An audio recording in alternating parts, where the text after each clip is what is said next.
Your Invisible Power by Genevieve Behrend. Recording by Algie Pug. Section 0. Foreword. These pages have been written with purpose and hope that their suggestions may furnish you a key to open up the way to the attainment of your desires, and to explain that fear should be entirely banished from your effort to obtain possession of the things you desire. This presupposes, of course, that your desire for possession is based upon your aspiration for greater liberty.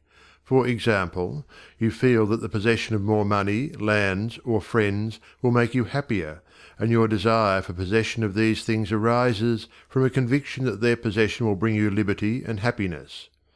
In your effort to possess, you will discover that the thing you most and ultimately need is to be, always, not spasmodically, your best self. That self which understands that the mistakes of those you love are simply misunderstandings. Your feeling that greater possessions, no matter of what kind they may be, will of themselves bring you contentment or happiness is a misunderstanding. No person, place, or thing can give you happiness. They may give you cause for happiness and a feeling of contentment, but the joy of living comes from within. Therefore, it is here recommended, rather than otherwise, that you should make the effort to obtain the things which you feel will bring you joy, provided, as previously stated, that your desires are in accord with the joy of living. It is also desired, in this volume, to suggest the possibilities in store for all who make persistent effort to understand the law of visualization and make practical application of this knowledge on whatever plane he or she may be. The word effort, as here employed, is not intended to convey the idea of strain. All study and meditation should be without strain or tension. It has been my endeavour to show that by starting at the beginning of the creative action or the mental picture, certain corresponding results are sure to follow.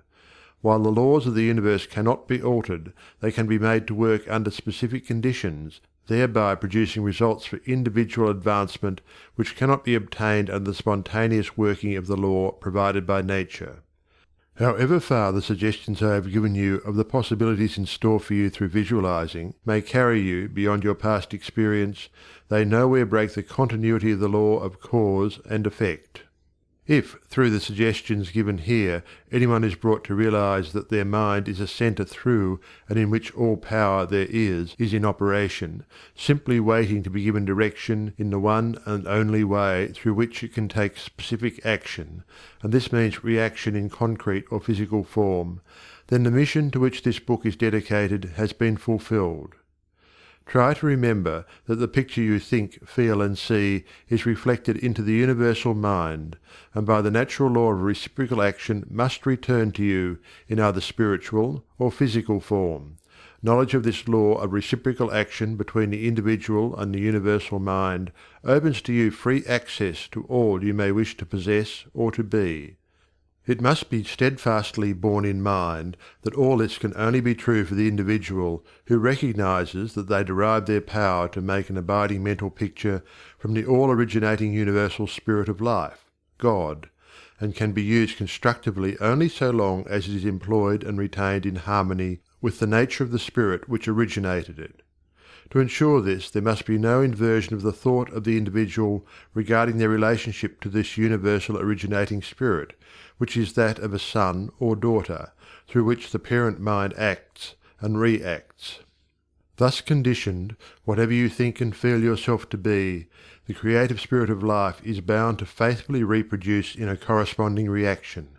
This is the great reason for picturing yourself and your affairs as you wish them to be as existing facts, though invisible to the physical eye, and live in your picture.